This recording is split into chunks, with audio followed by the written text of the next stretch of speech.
tribuna, iniciando a minha fala, saudando e subscrevendo aqui a intervenção do vereador Raymond, e a partir de vários dos aspectos colocados, retomar a crítica que fiz ontem nessa casa pelo adiamento da audiência pública de discussão da Lei Orçamentária Anual com a Secretaria Municipal de Educação. Acho que, num momento tão importante da nossa cidade, na terça-feira à noite, fim da tarde, início da noite, se arbitrou no Supremo Tribunal Federal, se impôs, através do Supremo Tribunal Federal, um diálogo com o Executivo Municipal. Estava lá o secretário da Casa Civil, a secretária municipal de Educação, dentre outros representantes, o prefeito Eduardo Paes, se impôs no STF.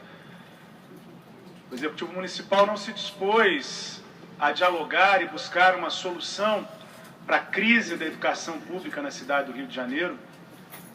Essa casa, o Legislativo Municipal, não se dispôs, por força de sua maioria, em arbitrar, dialogar, buscar o espaço necessário para o diálogo, para a discussão, para a construção de uma saída política que referendasse a defesa da educação pública nessa cidade.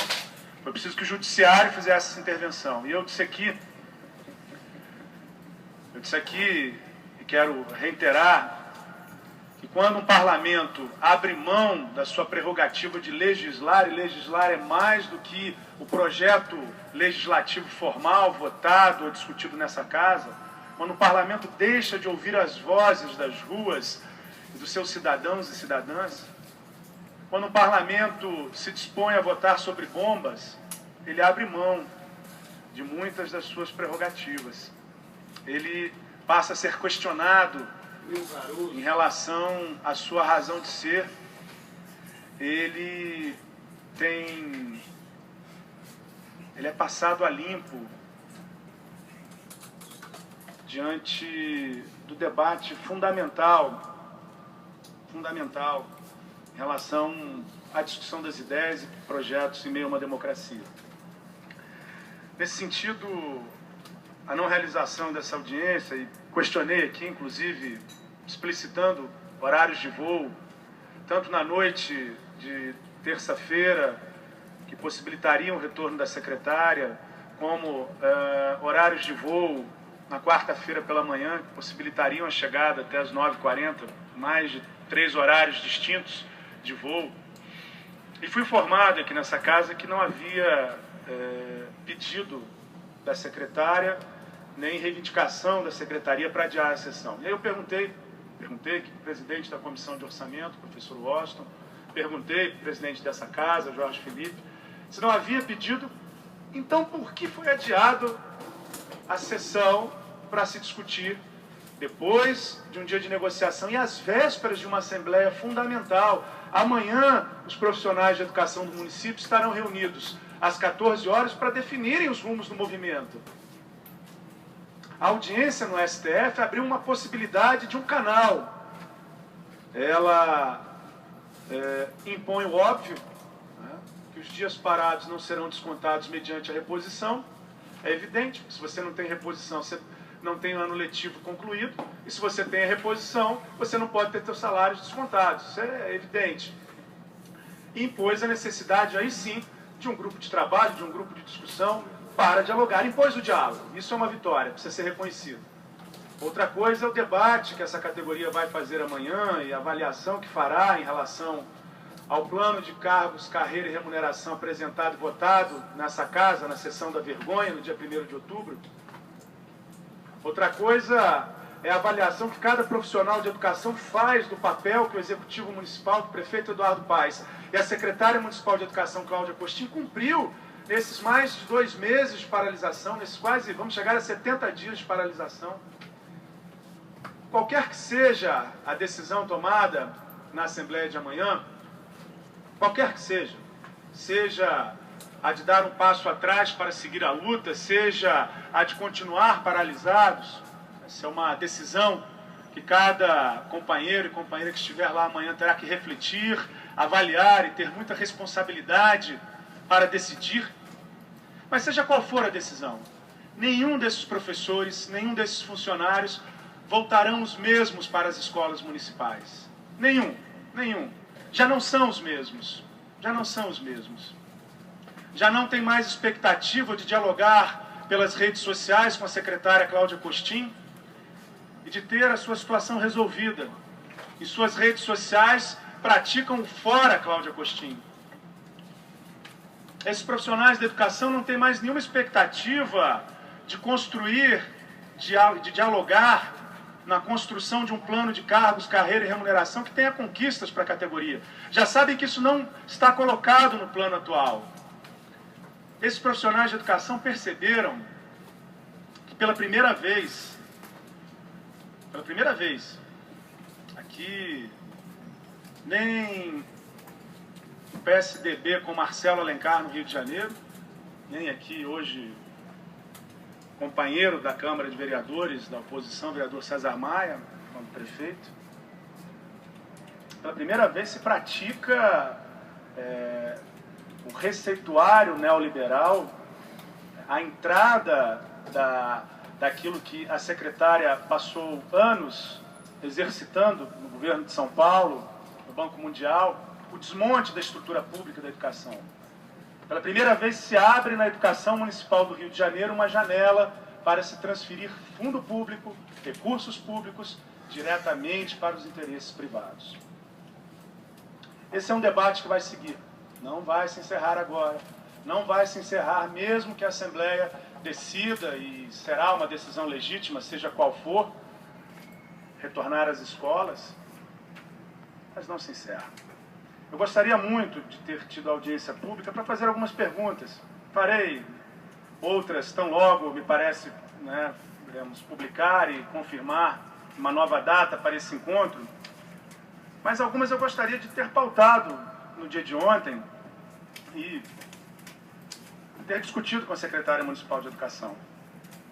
Por que os recursos da educação municipal encaminhados, o orçamento encaminhado a essa casa, na lei orçamentária anual para 2014, não permitem uma real avaliação do que são recursos do Fundo Nacional de Desenvolvimento para a Educação Básica, do Fundeb, e o que são recursos próprios, transferências próprias da arrecadação municipal. Os 25% constitucionais, obrigatórios de serem aplicados na educação municipal, hoje, tudo leva a crer, são subsidiados por recursos do Fundeb. Não podem fazer parte desse escopo. Mais ainda, por que o robusto e substancial orçamento da Secretaria Municipal de Educação tem servido para se transferir recursos para empresas públicas municipais ou empresas, fundações privadas ou empresas privadas que atuam na área da educação, como a cultura inglesa, por exemplo. O programa Ronda Escolar, executado pela Guarda Municipal, é pago pela Secretaria Municipal de Educação. O programa Bibliotecas Populares, e aqui nós precisamos ampliar muito as bibliotecas na cidade do Rio de Janeiro, muito, são pagos e custeados por recursos da Secretaria Municipal de Educação. E ambos entram, ou pelo menos nós não temos condições de afirmar se entram ou não, nos 25% constitucionais destinados à educação. O Tribunal de Contas do município tem apontado isso. Infelizmente tem apontado, tem recomendado, segue recomendando esse ano, que não se compõe, não há composição dos 25% constitucionais. Infelizmente, o corpo deliberativo não tem acatado na íntegra o parecer do corpo técnico, que levaria à rejeição das contas do prefeito Eduardo Paes. Tem recomendado, determinado, já vão quase 5 anos, na expectativa de que o prefeito Eduardo Paes cumpra esse regramento constitucional. As zonas culturais, Secretaria Municipal de Educação. Vilas Olímpicas, Secretaria Municipal de Educação. mais de 50 milhões transferidos a pretexto do controle de frequência para ter transporte. O subsídio da gratuidade e a manutenção do projeto Ônibus da Liberdade. Não é um projeto. É evidente que a ideia de se ter um ônibus que leve as crianças onde não há transporte público para as escolas e da escola para a sua casa é positivo. Mas subsidiarmos a gratuidade, licitarmos novos consórcios na cidade do Rio de Janeiro e não garantirmos que o transporte público chegue a todas as regiões da cidade, já é por si só um absurdo. Mas pagarmos o conjunto das gratuidades e o ônibus da liberdade, os custos com esse transporte, em áreas onde a FETransporte, por não ser rentável, não oferece transporte público, recursos da Secretaria Municipal de Educação.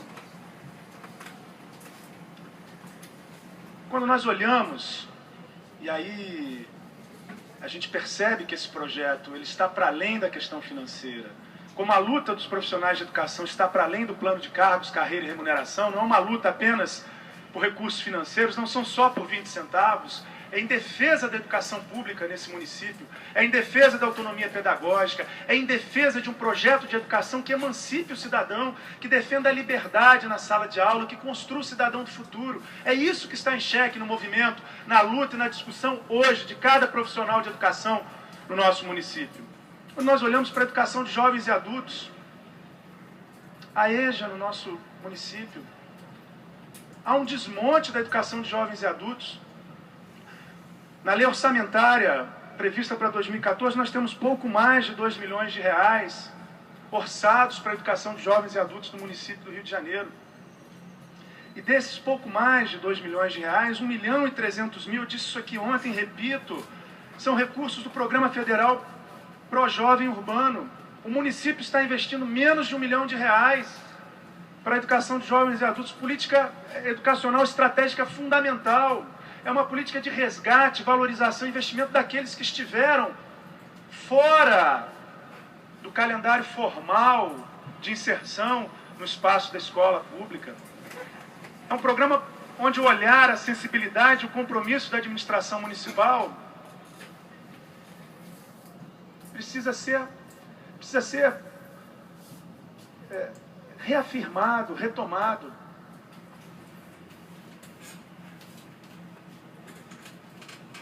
O direcionamento do material didático e paradidático adquirido pela Secretaria Municipal de Educação. Olha, não é um problema só do conteúdo ou da aquisição de material da cultura inglesa, do projeto Sangari e de outros. Não quero nem entrar nesse mérito. Nós temos hoje no âmbito da Secretaria Municipal de Educação profissionais gabaritados e que inclusive preparam materiais didáticos, com toda a minha crítica, não tem sido poucas, mas o Programa Nacional do Livro Didático é um bom programa, funciona nacionalmente, já funcionou nessa cidade. Nós, para além do material que o Ministério da Educação disponibiliza, que o Programa Nacional do Livro Didático disponibiliza, a possibilidade de nós optarmos, escolhermos entre pelo menos 5 referências, livros, os profissionais de educação podem optar por esse material, o governo federal disponibiliza, manda o livro para o município, para as escolas. Nós estamos adquirindo material produzido, por exemplo, para se trabalhar a língua inglesa nas escolas do município, pela cultura inglesa. Digo aqui, não quero questionar a qualidade, né, não quero aqui discutir o papel que a cultura inglesa exerce no seu cotidiano empresarial, no seu projeto de educação, mas quero questionar aqui por que diante da possibilidade de produzirmos os nossos materiais didáticos, diante da possibilidade de adquirirmos por um programa federal sem nenhum custo para o município, nós estamos contratando a cultura inglesa ou transferindo recursos para o projeto Sangari. Não há justificativa plausível do ponto de vista pedagógico, do ponto de vista de um projeto de educação autônomo, com seriedade. Não há. Isso se torna questionável e não adianta, é um debate político aqui, há um debate político. E eu não consigo, gostaria de ter perguntado isso ontem, e perguntarei na primeira oportunidade à secretária municipal de Educação, o que há por trás desse interesse de transferência de fundo público para a iniciativa privada no âmbito do município do Rio de Janeiro. Por que não há recursos para um plano de carreira que valorize os profissionais da educação? Como eu disse aqui, é por muito mais do que 20 centavos que a categoria hoje discute não só o plano de carreira, a autonomia pedagógica, mas a defesa da educação pública no município do Rio. O que há por trás do PCCR aprovado nessa casa e por trás dos interesses que estão sendo construídos, implementados no âmbito da Secretaria Municipal de Educação, uma verdadeira reforma administrativa neoliberal. É o desmonte da estrutura pública na cidade do Rio de Janeiro. É a entrega da educação pública, é o alocar de recursos públicos, de fundo público, a serviço de interesses outros que não o da educação pública, que não o da valorização profissional, que não o do desenvolvimento cidadão. Mestre Paulo Freire, não canso aqui de citar e de dizer, uma referência para mim, uma referência política, uma referência na formulação da educação. A favor de quem e contra quem construímos a nossa prática pedagógica, a nossa prática política. Eu tenho absoluta clareza que a prática política e orientada hoje no âmbito da Secretaria Municipal de Educação não é a favor da educação pública, não é a favor do profissional de educação. Essa reflexão é fundamental. Nós, companheiros, companheiras, os que voltarão às salas de aula, os que voltam às escolas, os que estiveram nas ruas por semanas, os que estão nas ruas, os que estarão amanhã na Assembleia, essa luta continua. É fundamental que nós resgatemos a defesa da educação pública, a autonomia pedagógica, que nós resgatemos o conteúdo político, sim, para que a educação possa servir como uma ferramenta de resgate da cidadania, de transformação da realidade dessa cidade, de transformação da realidade desse nosso país. Muito obrigado, senhor presidente, obrigado. Concluo aqui esse debate. Espero poder seguir discutindo com a presença da secretária municipal de Educação, discutindo com o prefeito Eduardo Paes, porque essa situação é insustentável e a defesa da educação pública é uma prioridade para todos nós. Obrigado.